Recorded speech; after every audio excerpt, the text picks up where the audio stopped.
Maraming naninira sa'yo ngayon.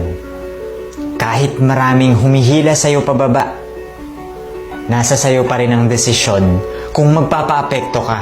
Kaya kaibigan, huwag mo na masyadong bigyan ng atensyon ang mga taong naninira sa'yo. Dahil mapapagod din ang mga yan. Mas maganda, patuloy kang tumayo at lumaban kahit walang tumulong sa'yo. Alam ko nakakatakot magsimula ulit. Alam ko na hindi ganun kadali bumangon kapag bumagsak ka. Pero gusto ko lang sabihin sa'yo na kahit nag-fail ka sa school, career, business o kahit sa relationship man yan, hindi ibig sabihin na talunan ka na. Ang totoo, panalo ka pa rin. Ngayon nagtataka ka siguro kung paano ka nanalo. Simple lang kapatid, dahil sinubukan mo. Alam mo ba kung gaano kadaming tao ang gustong mag-take ng action pero hindi nila ginawa dahil natatakot sila?